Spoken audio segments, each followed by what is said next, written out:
Hi guys, thanks for joining me. This is about the fourth attempt at doing this video. I keep messing it up. I bought this kit from Mike's Models. As you can see, it's the Airfix 1/72 Sherman Firefly VC. VC standing for very cool. I've been wanting to get hold of one of these kits for a while now, and I was going to enter it into the Panzerjäger group build, but I didn't get one in time. So the Sherman Firefly was basically put together in order to try and level the playing field a bit against the German tanks, the Tiger and the Panther. Allied tank crews were basically suffering due to the superiority of the German tanks being outranged, and so in a desperate attempt the British used the 17-pounder anti-tank gun and put it in the turret of the Sherman. Now they had to do two things at least to get this to work. One was to turn the gun 90 degrees so that the breech was on the side, and the other thing is they had to cut a hole in the rear of the turret so that the loader couldn't have sufficient room to load the 17-pounder shell. I think there was a box put on the rear of the turret to hide the fact that there was a square hole in it. Now the Firefly did exactly what it was intended to. It hunted and destroyed superior German tanks, and so to my mind it was a tank hunter. Its whole purpose was to destroy these German tanks. The 17-pounder gun, however, fired a HE shell which was not as effective as the standard HE shell fired by the standard 75mm gun.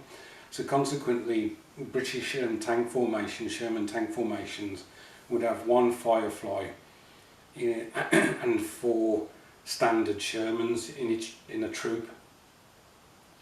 Now, when the Germans encountered the Firefly, they realised that it was something that needed to be dealt with carefully, and so they would, if they knew that Fireflies were operating in the area, they would change their tactics in order to combat it.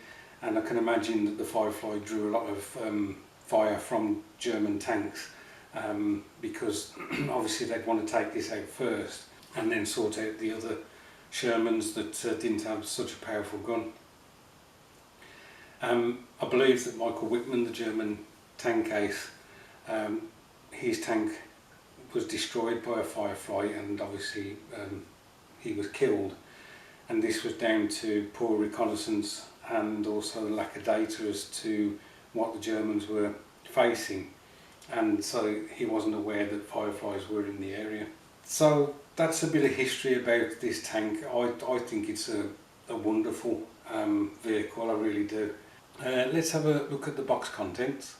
So there are 4 sprues, and what I like is that Airfix have produced the moulds in this green. I got an idea they did it deliberately as a throwback to one of their very first kits, which was the standard Sherman, because that used to be produced in green, so I quite like that. It may be because, you know, obviously this has got to be painted green, that they may have done it for that reason. But interestingly, and something that I'm quite chuffed about, is that you have a choice of either using this setup where the tracks and the road wheels are already put together for you. You just put them on the side of the tank, or you can do it so that you put the individual road wheels on and link and length track. I really like that idea, and I will be using these. I enjoy my hobby, but if I can build a model, how shall we say, a little bit simpler, then I don't mind that at all. So we've got the turret here. I'll just bring it a bit closer so you can see some of the detail. Hopefully the camera will focus sometime today. Thank you. Some nice detail on there, on the hatches and whatever, and that rear box that I mentioned. That's the bottom of the turret. That's the rear of the tank. And over here We got some of the hooks for towing. We got the glacis plate for the we got the gun mantlet, and there's the 17-pounder gun. So as I mentioned, there's an option that you can build the road wheels yourself and the return rollers, so if you want to do that, that's all there.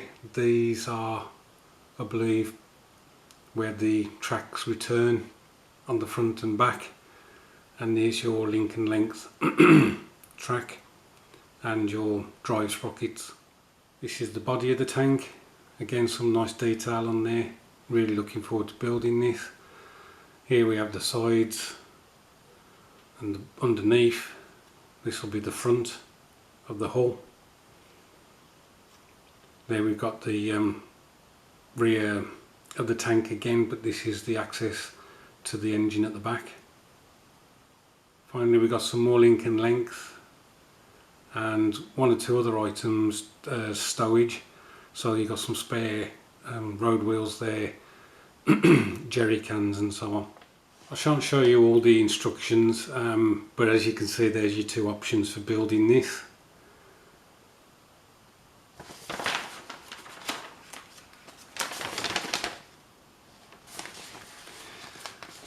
If you do decide to use the already made up tracks and road wheels, then basically you can skip steps 5 to 32. So that is a huge amount of pieces that you won't have to put together. You have two options to make this tank up. You can have it as Staffordshire Yeomanry 27th Armoured Brigade, Operation Goodwood, Normandy, June 1944.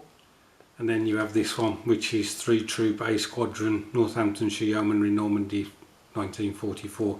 I'll probably do this one because, again, although I like making models, I like them to be as straightforward as possible. So rather than do the camo that's on the other vehicle, I'm going to do this all over British olive drab. So there you go, guys. That's what's in the box for this kit, and as I say, I'm looking forward to building it and having it in the collection.